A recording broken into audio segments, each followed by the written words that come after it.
What's going on, YouTube? It's Tommy back with another video.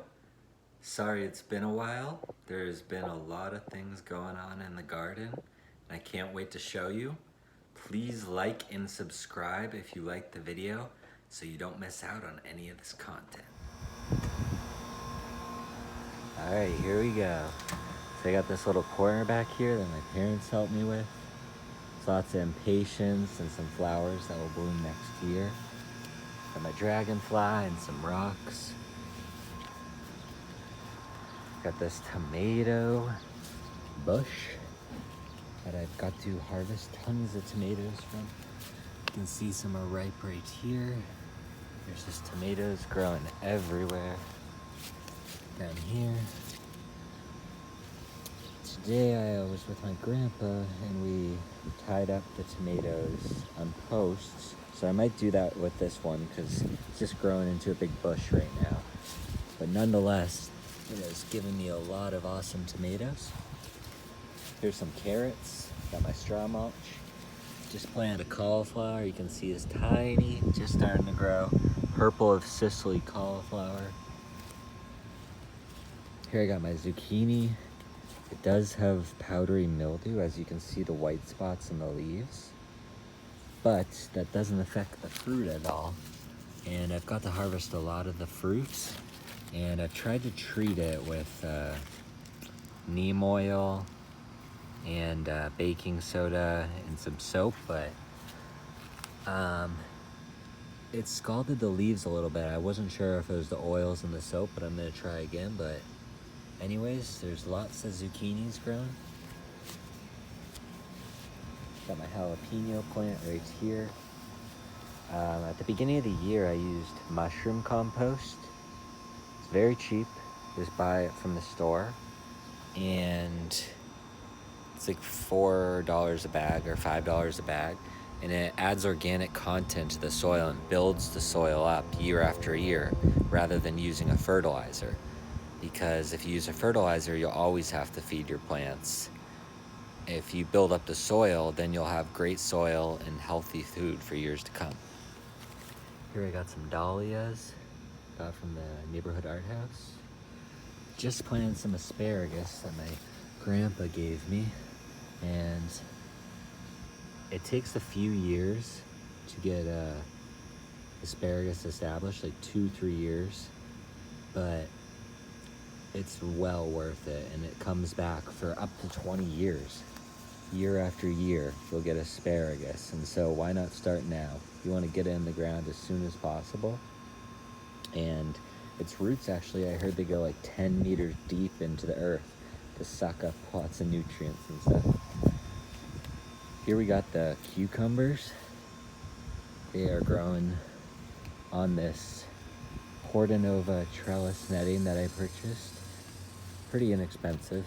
And then some T-posts that I use some zip ties to hold this netting in place. And if you want to do this, I recommend getting 6 or 7 foot T-posts. I got 5.5, but it can grow a lot taller. Get the netting, get some zip ties, and you'll get lots of cucumbers or whatever you want to grow up it. See, there's cucumbers here and down there. And right there and there, just all throughout. And I've had to battle with the cucumber beetles. As you can see, there's one in that flower right there.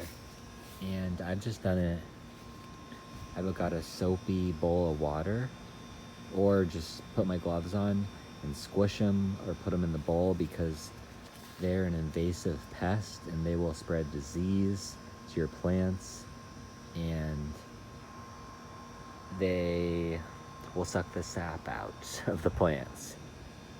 So yeah, I've just been doing it by hand since it's a small amount right now. But I look at it as defense. I don't ever like to kill things. But if I'm going to do it, it'll be in defense of saving the plant's life, saving the pollinators that feed on it, saving the eventual harvest. So I just look at it that way. Here I got some cherry tomatoes in here. Lots of them starting to grow. Here I got the early prolific straight neck squash. These are yellow squash. You can see starting to grow. Got the male flowers and the female flowers down here.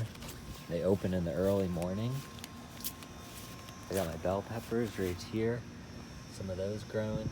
Got another cauliflower that I just started for the fall. Got my Brussels sprouts.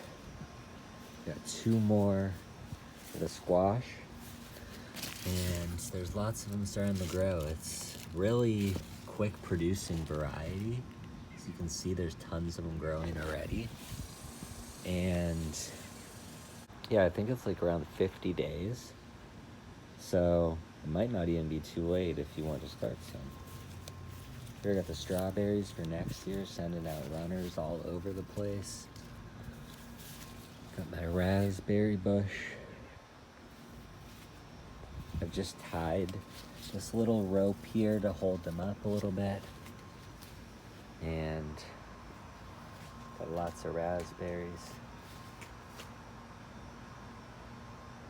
There'll be tons. This one bears fruit twice. Got the milkweeds going to seeds. Here I got the bee balm. It's a native perennial. And the hummingbirds love it. This one's just starting to flower. Got the marigolds.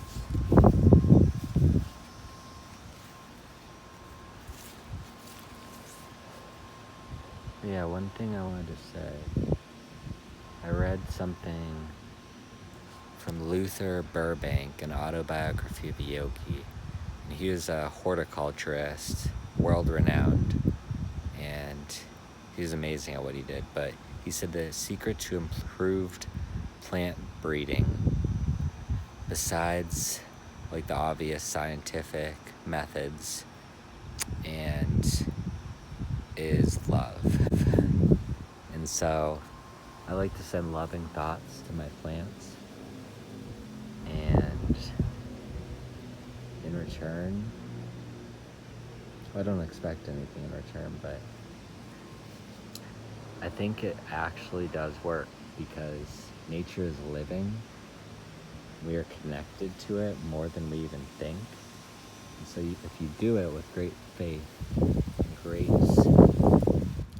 meaning, I think it actually helped a lot. See, these raspberries are growing amazing right now. And yeah, I'm gonna try it even more. Just mentally sending loving thoughts to your plants. Look, here's a dragonfly right there. Look at that. Look at that dragonfly. It's right on the edge of the plant. I love dragonflies so much. They're so great to have in the garden. Yeah, so I also have seen Japanese beetles. There are green and brown beetles. Just a few of them on the raspberries. And those are also an invasive beetle. And I just get some soapy water and just plunk them right in like the evening. And yeah, and look, there he is. Bear, yeah, Barry. Bear. Here he comes.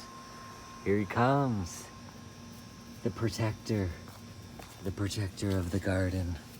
Yes, Barry. All right. Well, I think that's about all this time that I can think of at the moment.